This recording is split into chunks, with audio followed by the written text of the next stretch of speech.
On the morning of the 23rd of May in the year 1618, a procession of Protestant noblemen climbed the stone stairs of the Bohemian chancellery with the unhurried deliberation of men who had already decided what they were about to do. They wore swords. They carried a letter of grievances. They had not come to negotiate. At the top of the stairs, behind heavy doors, sat two Catholic governors appointed by the Habsburg crown, the Austrian dynasty that had held the imperial title almost without interruption for nearly 2 centuries, along with their secretary, a man whose chief misfortune that morning was simply being in the room. What followed took less than a minute. The noblemen accused the governors of conspiring to strip Bohemian Protestants of their religious freedoms. Words were exchanged, then hands. The 2 governors and their secretary were dragged to the windows, lifted bodily, and thrown out. They fell nearly 70 feet, tumbling through the spring air, before striking the slope beneath the castle walls. All 3 survived. The Catholics would later claim that angels had borne them safely to earth. The Protestants insisted with considerable relish that the men had simply landed in a heap of dung. It is one of history's grim and irrefutable patterns that the wars which last the longest are never the ones that anyone intended to fight. The men in that room, on both sides of the window, believed they were acting in a local dispute over local rights. None of them could have conceived that this single act of furious political theater would set into motion a war that would burn for 30 years, redraw the borders of Europe, and kill approximately 1 in every 3 human beings living in the German-speaking lands. Yet that is precisely what happened. Not because the act itself was so extraordinary, but because the world into which it fell was so extraordinarily ready to break.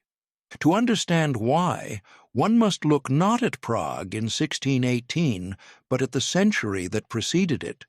The Holy Roman Empire, that strange and ancient architecture of power that stretched across Central Europe, had never been a state in any sense that would be recognizable today. It was a mosaic. Over 300 semi-sovereign territories, principalities, free cities, bishoprics, and dynastic holdings, each with its own customs, its own loyalties, its own jealousies, all loosely bound by an elected emperor whose real authority depended less on law than on the willingness of others to pretend he had some. There was no unified Germany.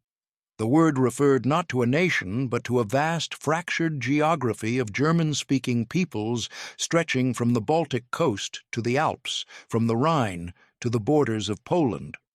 A merchant traveling from Hamburg to Munich crossed a dozen jurisdictions, paid tolls to a dozen lords, and might change currencies half a dozen times. The empire was not a country, it was a condition. Within this patchwork, Bohemia occupied a peculiar and important position. It was a kingdom in its own right, one of the oldest in Central Europe, centered on the lands that today form the Czech Republic, with its capital at Prague, a city that had been among the great cultural centers of Europe since the 14th century. Bohemia had its own diet, its own legal traditions, and its own crown, but it was also a constituent territory of the empire, and its king held one of 7 electoral votes that determined who would become emperor. These 7 electors, 3 archbishops and 4 secular rulers, were the gatekeepers of imperial power.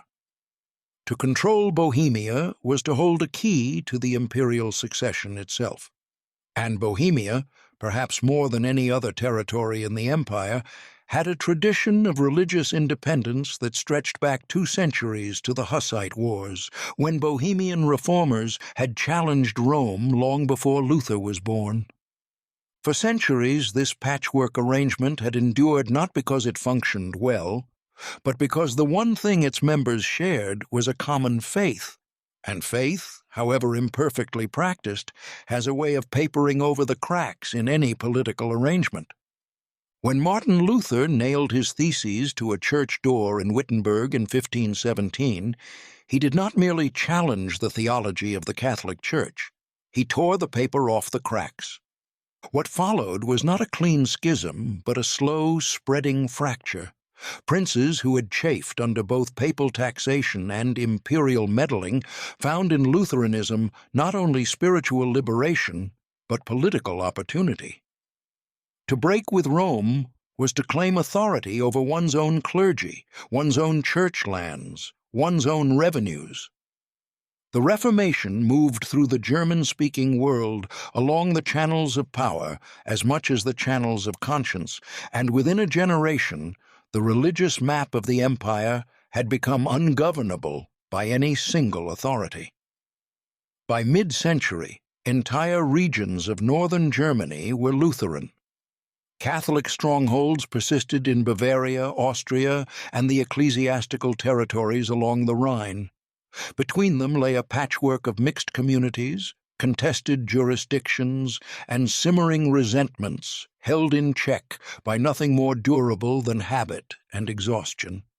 In some towns, Catholic and Protestant congregations shared the same church building, worshipping in shifts, separated by hours rather than walls. It was an arrangement that could function only so long as no one pressed too hard on the question of which congregation had the stronger claim. The Peace of Augsburg in 1555 was the empire's attempt to arrest this disintegration before it became fatal. Its formula was deceptively simple. Each prince would choose the faith of his territory, Catholic or Lutheran, and his subjects would conform or emigrate. For a time, this held. Neighbors who worshipped differently learned, if not to trust one another, then at least to leave one another alone.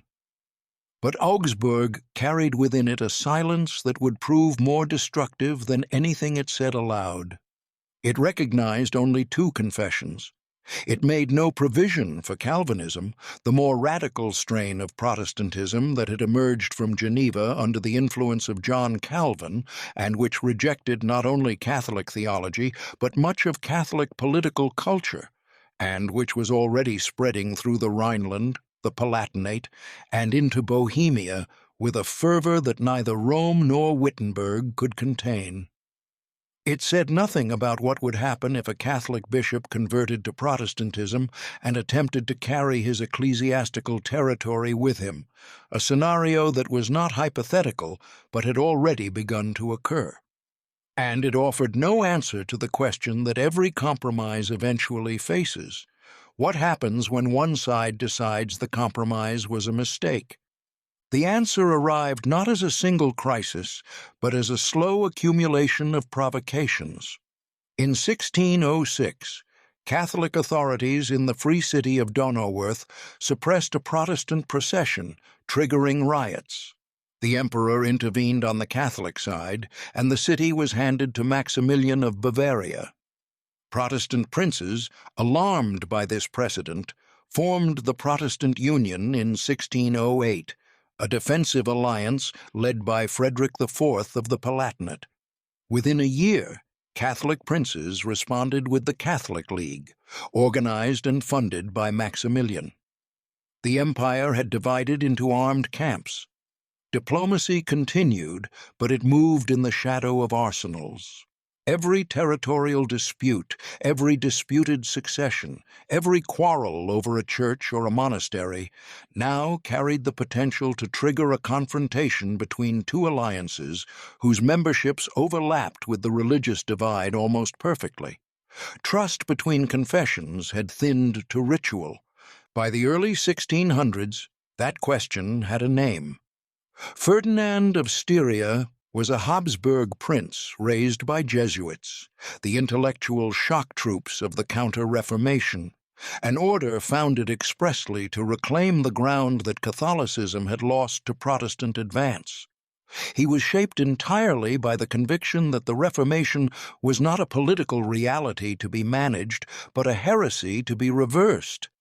He had been educated at the University of Ingolstadt, a bastion of Counter-Reformation thought, and he had made a pilgrimage to the shrine at Loreto, where, according to those close to him, he swore a personal vow to restore Catholicism to every land under his authority.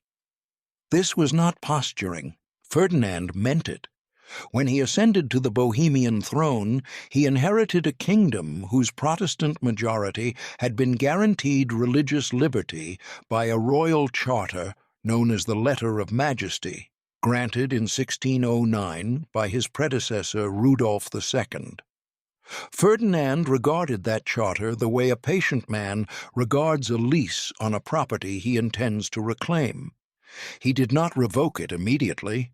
He simply began to make clear, through appointments, through restrictions, through the quiet strangulation of Protestant institutions, that its days were numbered.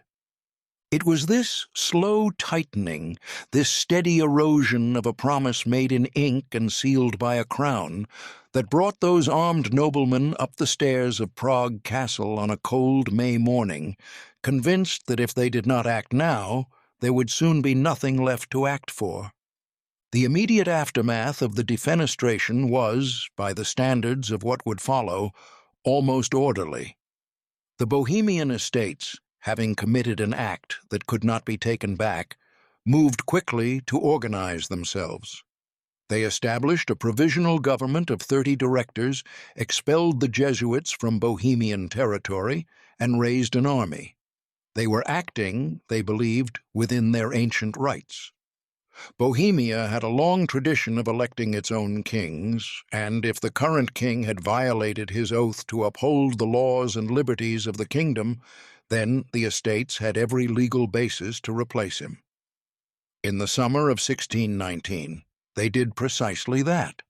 They deposed Ferdinand and offered the Bohemian crown to Frederick V, the young elector of the Palatinate, a Calvinist prince whose territories along the Rhine made him one of the most prominent Protestant rulers in the empire. Frederick accepted.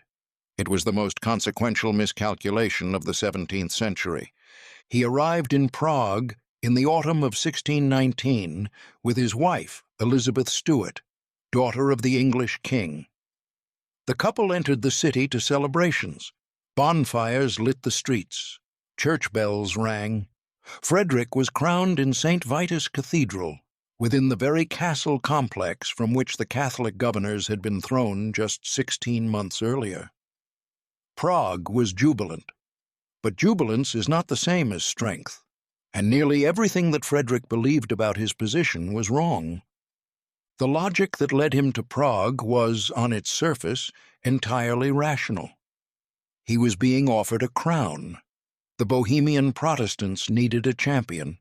His father-in-law was James I of England, which suggested, at least to Frederick, that English money and English arms would follow.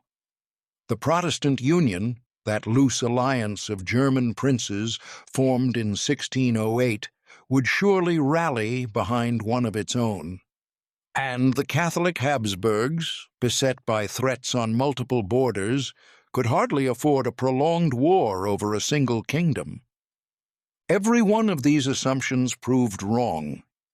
James I, cautious by temperament and parsimonious by habit, sent nothing. He was horrified that his son-in-law had accepted a rebel crown and refused to be drawn into a continental war on his behalf. The Protestant Union hesitated, debated, and then quietly dissolved, its members calculating that the risks of opposing the emperor outweighed the rewards of defending a Calvinist adventurer in Prague. And Ferdinand, far from being weakened by his deposition, had spent the months since securing precisely the alliances that Frederick had assumed would not materialize. The Catholic League, led by Duke Maximilian of Bavaria, pledged its formidable army. Spain, the other great branch of the Habsburg dynasty, promised troops, money, and a diversionary invasion of the Palatinate itself. The Pope opened his treasury. Ferdinand had been deposed in Prague, but in Vienna he had been elected Holy Roman Emperor. He now possessed both the grievance and the resources to crush the rebellion entirely. The reckoning came on November 8th, 1620, on a chalky hillside just west of Prague, known as White Mountain. It was a gray, cold morning, and the Bohemian army, roughly 15,000 men, was arrayed along the high ground in positions that should have given them an advantage.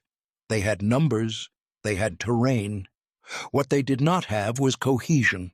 The army was a patchwork of Bohemian levies, Hungarian auxiliaries, and German mercenaries whose pay was months in arrears. Morale was thin, command was divided. When the Catholic forces, some 25,000 strong, advanced up the slope in the early afternoon, the Bohemian line held for less than 2 hours before breaking. The cavalry fled first, then the infantry, and within minutes the retreat became a rout. Bodies littered the hillside. The imperial standard flew over the field by nightfall. Frederick, who had been at dinner in Prague Castle when the fighting began, received the news, packed what he could carry, and fled the city that night with Elizabeth and their household. He would spend the rest of his life in exile, moving between Dutch cities, dependent on the charity of foreign courts, mocked across Europe as the Winter King, a man who had held a crown for a single season before losing everything. White Mountain was decisive in Bohemia. What followed was not merely a restoration of Habsburg authority, but an act of political demolition so thorough that it reshaped the kingdom for centuries. Ferdinand's forces swept through Bohemia with a methodical brutality. The Protestant nobility was broken. 27 leaders of the rebellion were arrested, tried, and publicly executed in Prague's Old Town Square on June 21st, 1621. The executions took hours. Some were beheaded, others were hanged. The heads of 12 of the condemned were mounted on iron spikes on the tower of the Charles Bridge, facing outward as a message to anyone entering the city, and they remained there for a decade. Estates belonging to Protestant nobles were confiscated on a massive scale and redistributed to Catholic loyalists, many of them foreign adventurers who had backed Ferdinand in exchange for exactly this kind of reward. The Letter of Majesty was not merely revoked, it was physically destroyed. Protestant worship was banned. Ministers and teachers were expelled. The Bohemian Diet, that ancient assembly through which the kingdom had governed its own affairs for centuries, was stripped of its powers and reduced to a rubber stamp. The Czech language itself was gradually pushed out of official life in favor of German. Within a generation, a land that had been majority Protestant was almost entirely Catholic, not through persuasion or conversion, but through expulsion, suppression, and the slow, grinding work of forced conformity. Bohemia did not change its mind, it was made to forget. History teaches that the character of a regime is revealed not by how it wins power, but by what it does in the first years of holding it. Ferdinand's Bohemia was a masterclass in the art of making victory permanent by making resistance unthinkable. Had the conflict ended there, it would be remembered, if at all, as a regional rebellion crushed by imperial power. A footnote. But the forces that White Mountain set in motion could not be contained within Bohemia's borders because the war had never really been about Bohemia alone. Frederick's acceptance of the Bohemian crown had entangled the conflict with the politics of the entire empire. His hereditary lands in the Palatinate, one of the most strategically important territories in Western Germany, were now forfeit, and Maximilian of Bavaria had been promised the electoral title that went with them. This was not a minor adjustment. It meant that the balance of power among the 7 electors had shifted decisively toward the Catholic camp, giving Catholic votes a permanent majority in imperial elections. Protestant princes across the empire watched this transfer with alarm that bordered on panic. What had been a Bohemian rebellion was becoming an imperial reorganization, and it was becoming clear that Ferdinand's ambitions did not end at the Bohemian border. It was this fear, more than any solidarity with the defeated Bohemians, that drew the first foreign power into the German conflict. In 1625, Christian IV of Denmark, a Lutheran king who also held territories within the empire as Duke of Holstein, marched south with an army financed in part by English and Dutch subsidies. Christian was a man of considerable personal energy and considerable personal vanity, a builder of palaces, a patron of the arts, and a ruler who fancied himself a military commander of the first rank. He was not. His strategic position was weak from the start. The subsidies he had been promised arrived late or not at all. His German Protestant allies proved reluctant to commit their own forces to what they correctly perceived as an uncertain venture, and Ferdinand, meanwhile, had acquired a military instrument unlike anything the empire had seen before. Albrecht von Wallenstein was, in almost every respect, a product of the world the war was creating. He was a Bohemian nobleman who had converted from Protestantism to Catholicism in his youth, less from conviction than from calculation. He had married well, inherited well, and profited enormously from the confiscations that followed White Mountain, buying up forfeited Protestant estates at a fraction of their value and assembling a personal fortune that rivaled those of sovereign princes. Now he offered Ferdinand a proposition that was as audacious as it was dangerous. He would raise an army of unprecedented size, 50,000 men, at his own expense. In return, he asked for the right to feed and supply that army from the territories it occupied, and for the title of Generalissimo, answerable to the emperor alone. Ferdinand, who lacked the treasury to raise such a force himself, accepted. It was a bargain that solved the problem of the moment and planted the seeds of a crisis to come. The imperial army would be enormous, effective, and loyal not to the empire, but to the man who paid its wages. It is an old story. When a state cannot afford its own defense, it outsources it, and in doing so it creates a power that it can direct but never fully control. Wallenstein's forces, combined with the army of the Catholic League under the veteran commander Count Tilly, made short work of Christian's intervention. The Danes were defeated at Lutter in 1626, and by 1629 Christian had been driven back to his peninsula, stripped of his imperial territories, and forced to sign a peace that amounted to a public humiliation. Ferdinand stood at the apex of his power. Protestant resistance within the empire appeared broken.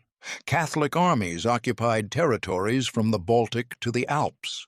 And Ferdinand, emboldened by a success that seemed to confirm the rightness of his cause, made the decision that transformed a winnable war into an unwinnable one.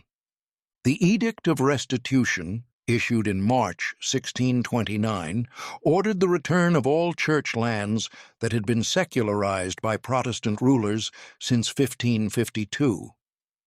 This encompassed 2 archbishoprics, 12 bishoprics, and more than 100 monasteries and convents. On paper, it was a legal restoration, an enforcement of provisions that Ferdinand argued had been part of the Peace of Augsburg all along. In practice, it was a demand that Protestant princes surrender territory, revenue, and institutions they had held and governed for 3 generations. Entire principalities faced dissolution. The economic foundations of Protestant governance were under direct threat. Princes who might have accepted Catholic military victory as a temporary setback now faced permanent dispossession. The edict did not pacify the empire. It radicalized it. It told every Protestant ruler, moderate or militant, that there would be no stable settlement, no final compromise, no point at which Ferdinand would stop. Even some Catholic princes were uneasy. Maximilian of Bavaria, Ferdinand's most important ally, recognized that the edict's overreach was creating enemies faster than armies could subdue them. At a meeting of the Imperial Diet in Regensburg in 1630, the Catholic electors forced Ferdinand to dismiss Wallenstein, whose enormous army and personal ambition frightened them nearly as much as the Protestants did.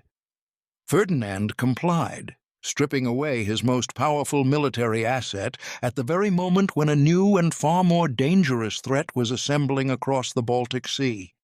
And it caught the attention of a king across the Baltic who had been watching the Catholic advance with growing unease. Gustavus Adolphus of Sweden landed on the North German coast in July of 1630 with roughly 13,000 soldiers and a reputation that preceded him. He was 35 years old, battle-tested from years of war against Poland and Russia, and he commanded an army that was, by the standards of the time, something genuinely new. Swedish troops were paid regularly, which meant they could be disciplined. Swedish cavalry charged with swords at the gallop rather than employing the slow, cumbersome caracole common in German armies. Swedish infantry combined musketeers and pikemen in smaller, more flexible formations that could adapt to terrain and concentrate firepower where it mattered most. The army carried lighter, more mobile artillery that could be repositioned during battle, and Gustavus himself was that rarest of military figures. A king who was also a gifted battlefield commander, personally brave, tactically creative, and capable of inspiring an almost fanatical loyalty in his men. His motivations were layered. He feared, with justification, that a Catholic-dominated empire would threaten Protestant Sweden's control of the lucrative Baltic trade routes. He wanted territorial buffer zones along the German coast to protect Swedish interests. He saw an opportunity to establish Sweden as a great European power, and he was not entirely free of the conviction that God had appointed him to defend the Protestant cause at its hour of greatest peril. These purposes reinforced one another in a way that made intervention feel not merely advantageous, but righteous. And that is always the most dangerous combination in politics. For a year, Gustavus struggled to gain a foothold.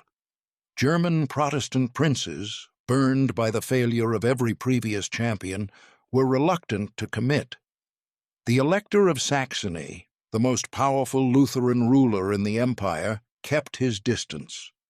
Then, in May 1631, Tilly's army sacked the city of Magdeburg in one of the most notorious episodes of the entire war.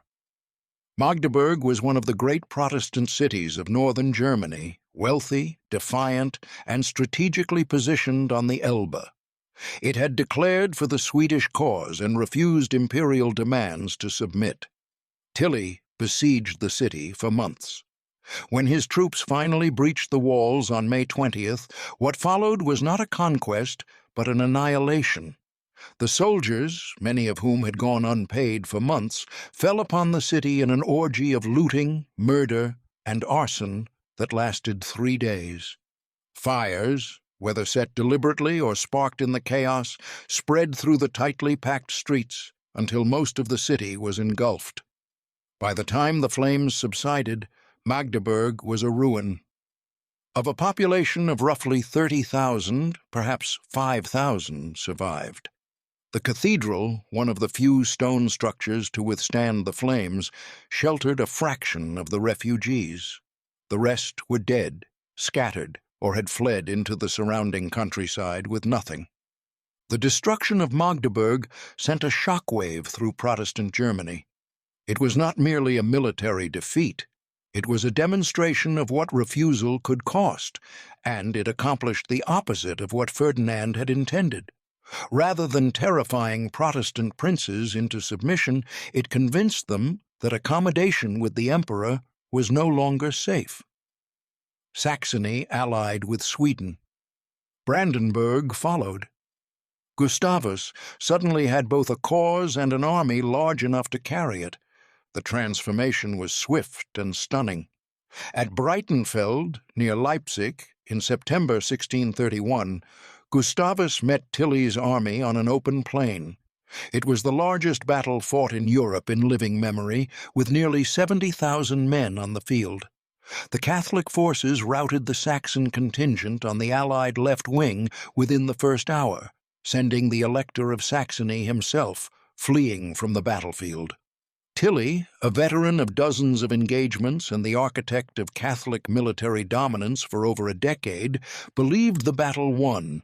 He was wrong. Gustavus held his Swedish troops steady on the right, absorbed the pressure of the Catholic advance, then wheeled his formations to face the now exposed Catholic flank.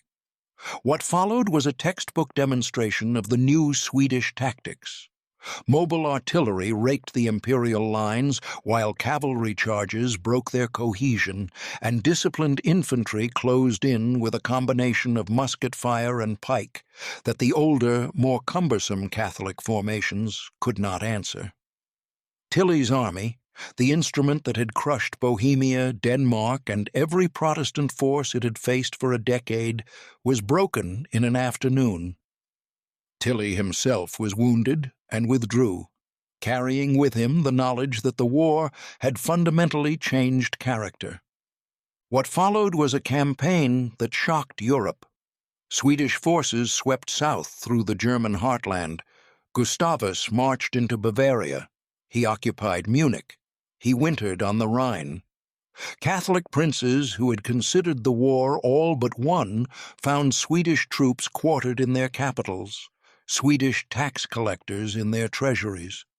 For a brief and extraordinary moment, it appeared that a single Scandinavian monarch might reverse the entire trajectory of the conflict and impose a Protestant settlement on the empire by force. The moment lasted 16 months. Ferdinand, desperate, recalled Wallenstein, whom he had been forced to dismiss under pressure from the Catholic princes who feared the general's ambition almost as much as they feared the Swedes. Wallenstein raised a new army with his customary speed and moved to block Gustavus in Saxony. On November 6, 1632, the two forces collided at Lutzen, near Leipzig, in conditions that seemed designed to make command impossible. Thick fog blanketed the field. Visibility dropped to a few dozen yards. Gustavus, leading a cavalry charge on the right wing, became separated from his escort in the murk. He was shot in the arm, then in the back. His horse bolted. He fell. He was shot again on the ground, then stabbed. His body, stripped of its armor and most of its clothing, was found the following morning beneath a mound of dead. The Swedes won the battle. They had lost the war's most transformative figure. The death of Gustavus removed the one man capable of bending the conflict toward a decisive conclusion. Sweden fought on under the direction of its chancellor, Axel Oxenstierna, a brilliant administrator who lacked his king's charisma and battlefield genius. The Swedish army remained formidable, but without the strategic vision that Gustavus had provided, it became one force among several rather than the instrument of a coherent Protestant settlement.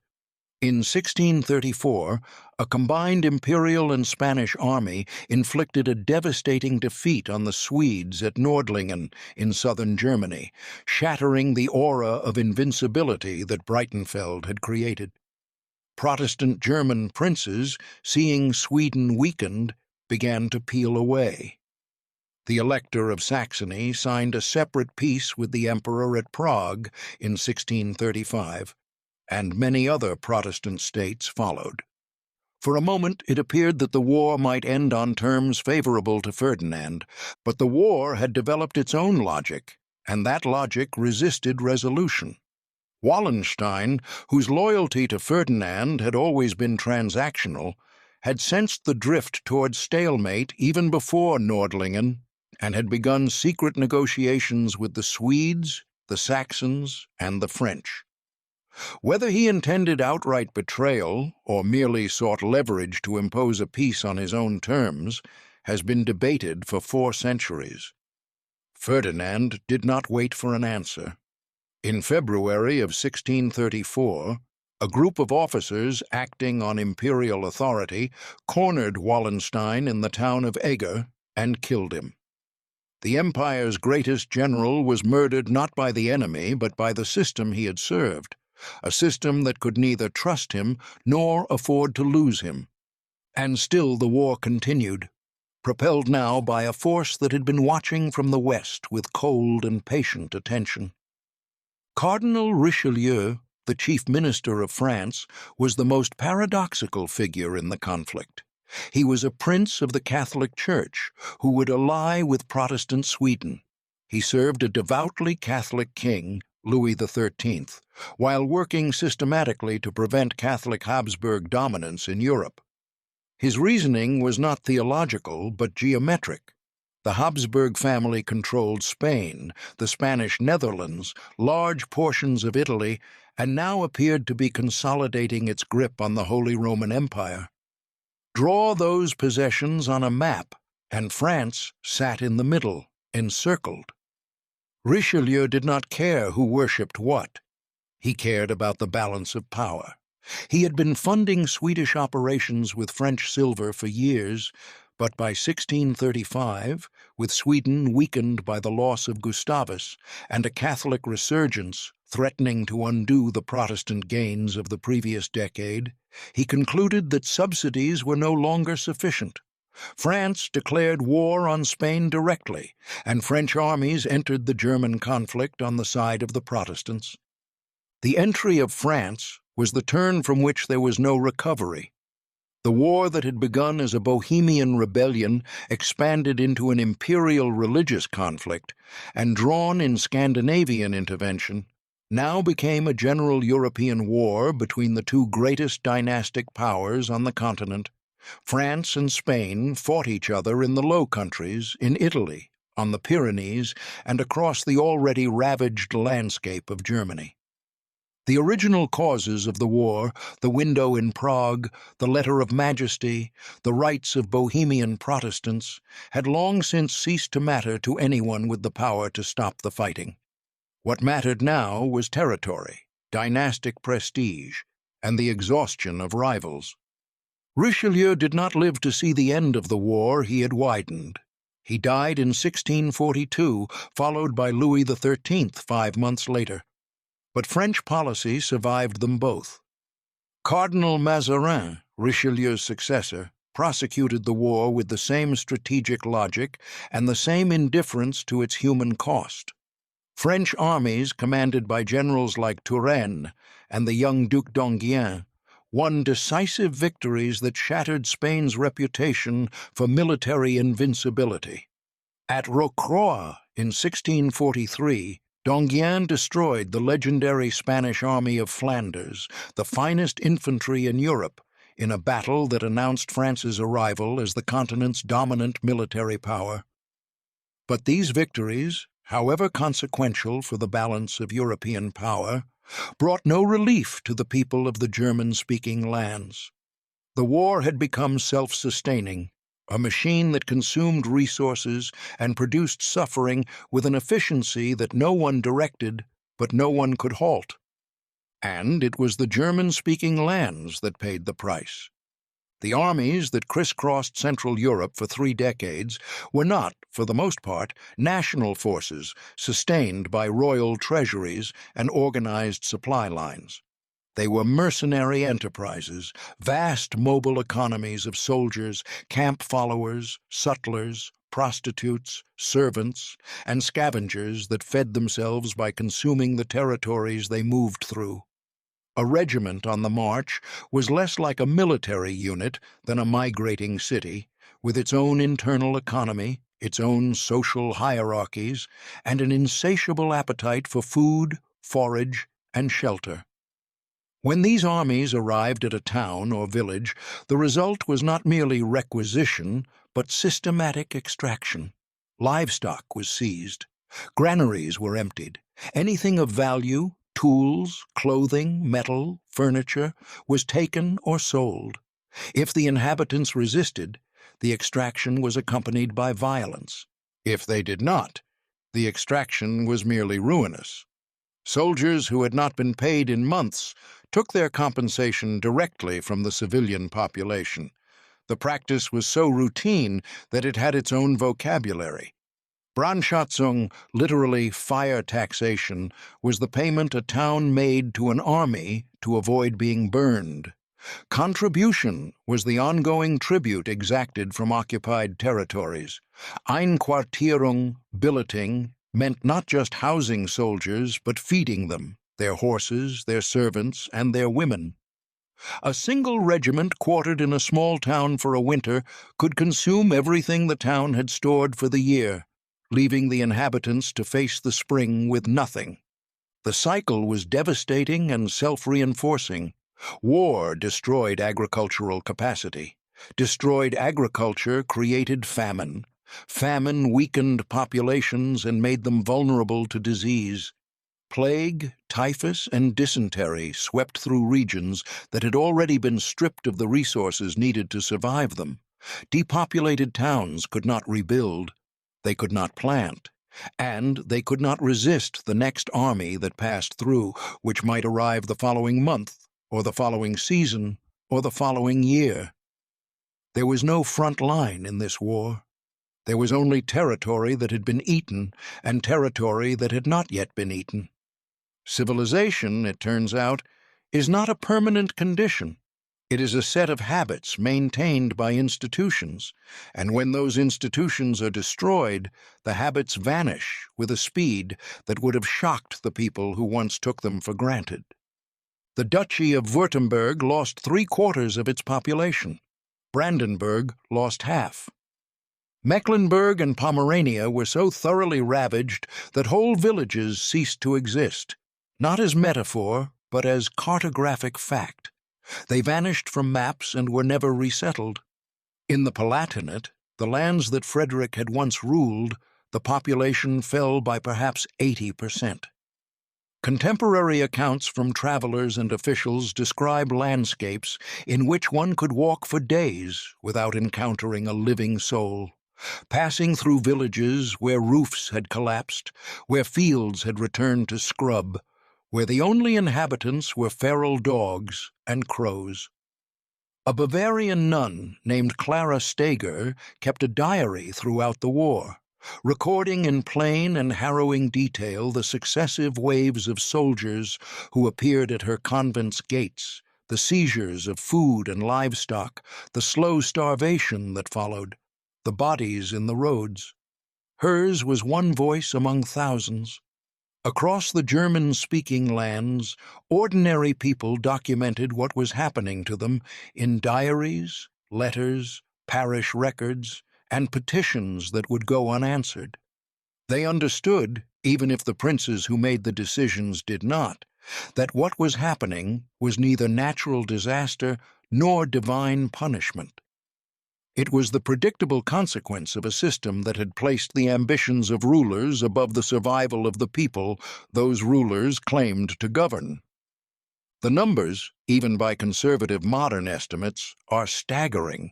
The population of the German-speaking lands fell from roughly 21 million in 1618 to perhaps 13 million by 1648. Some of this was emigration, much of it was death. The majority of those who died were not killed by soldiers directly. They were killed by the conditions that soldiers created: hunger, disease, displacement, and the collapse of every institution, civil, ecclesiastical, commercial, that might have sustained ordinary life through a crisis of this duration. It was not genocide in any modern sense. No one planned the extermination of a population. But it was annihilation by accumulation, the consequence of 30 years during which millions of individual decisions, each rational in its own narrow context, each designed to gain some local advantage or avoid some immediate ruin, combined to produce a catastrophe that none of those decision-makers would have chosen if they had been able to see its full dimensions from the start. This is perhaps the most unsettling truth about the 30 Years' War. It was not driven by madmen. Ferdinand was not insane. Gustavus was not reckless. Richelieu was not cruel for the sake of cruelty. Christian of Denmark had genuine strategic concerns. The Bohemian nobles who started it all had legitimate grievances and acted within what they understood to be their legal rights. Every escalation was, from the perspective of the person making it, defensible. Every refusal to negotiate was, in its moment, the rational choice. And the sum of all those rational choices was the near-total destruction of Central European civilization. By the mid-1640s, the war had consumed the treasuries, the armies, and the political will of every power involved. Spain was in open revolt in Catalonia and Portugal. France was near bankruptcy and would soon face its own civil uprising in the Fronde, a series of revolts by nobles and parlements against the crown's centralizing ambitions. Sweden was overextended. Its supply lines stretched across a continent. The empire was a ruin. Negotiations had technically been underway since 1644 in the Westphalian cities of Munster and Osnabrück, but the fighting continued even as diplomats talked, each side hoping that one final campaign, one last battle, one more seized town might improve its position at the table. Over 100 delegations representing virtually every political entity in Europe participated in what became the most complex diplomatic negotiation the continent had ever attempted. Ambassadors, envoys, jurists, and theologians crowded into the two small Westphalian towns, transforming them into temporary capitals of European diplomacy. Questions of protocol alone consumed months. Which delegation would enter a room first? Who would sit and who would stand? How would a Swedish general be addressed in the presence of an imperial count? These were not vanities. In a world where precedence was power, every gesture carried political weight, and no delegation could afford to concede status at the negotiating table that its armies had won or defended in the field. It took 4 years. The Catholic and Protestant delegations met in separate cities because they refused to sit in the same room. Couriers rode constantly between the two towns, carrying draft proposals and counter-proposals, while, outside the negotiating halls, the killing went on. Armies continued to maneuver, towns continued to fall, and civilians continued to die in a war that everyone at the table knew was ending, but no one could quite bring themselves to stop. The Peace of Westphalia, signed in October 1648, was not a single treaty, but a pair of interlocking agreements, and its consequences reached far beyond the question of who worshipped what in which German principality. Westphalia recognized the sovereignty of the individual states within the empire, effectively ending the emperor's ability to impose religious or political uniformity from above. It extended the terms of Augsburg to include Calvinists, closing the loophole that had festered for nearly a century. It rolled back the Edict of Restitution and established 1624 as the normative year for determining the religious character of each territory, a compromise that satisfied no one entirely but gave everyone enough to accept. It granted France control of key territories in Alsace, establishing the Rhine as France's eastern strategic frontier. It gave Sweden control of territories along the Baltic coast, confirming its status as a European power. And it established, for the first time in European diplomacy, the principle that the internal religious affairs of a state were the business of that state alone, a principle that would, over the following centuries, evolve into the modern concept of national sovereignty.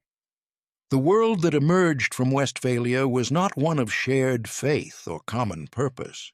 It was a world of borders, treaties, and the calculated balance of competing interests.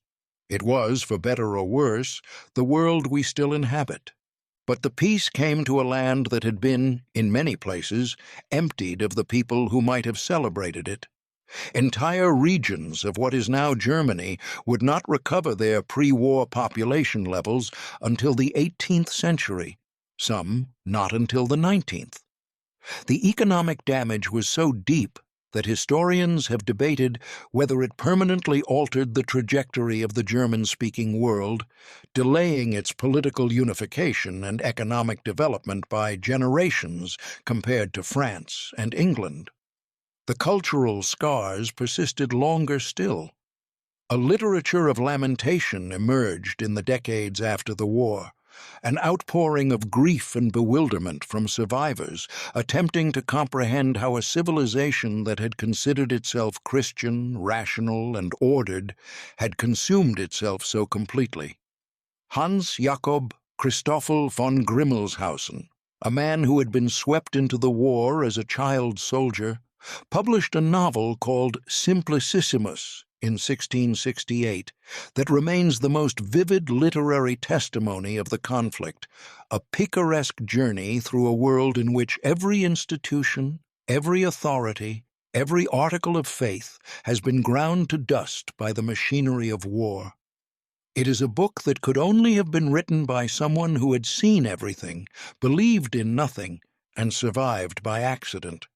The men who were thrown from the window of Prague Castle in 1618 all lived long lives afterward.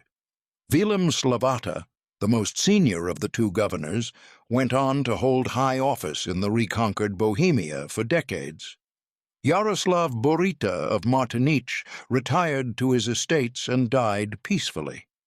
Philip Fabricius, the unfortunate secretary whose only crime was being in the room, was ennobled by the emperor for his suffering and given a coat of arms that, with a dark humor typical of the era, featured a hand reaching from a cloud.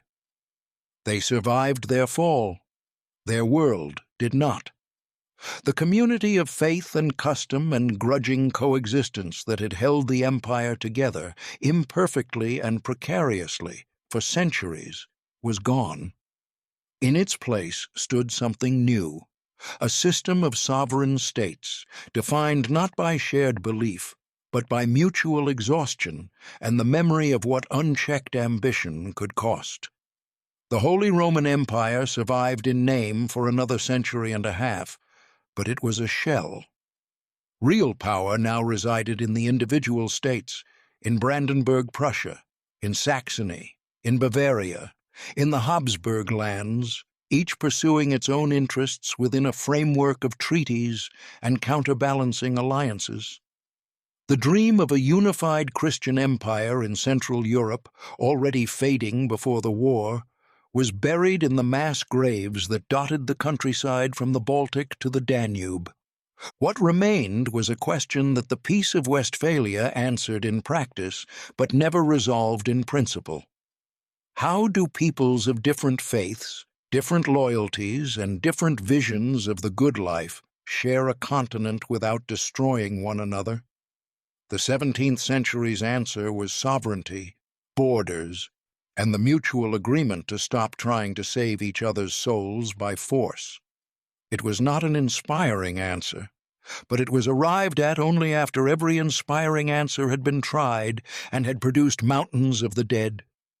3 men fell from a window and lived. 8 million did not have to die for that fall, but the world they lived in had been building toward its own destruction for a century, and all it needed was a push,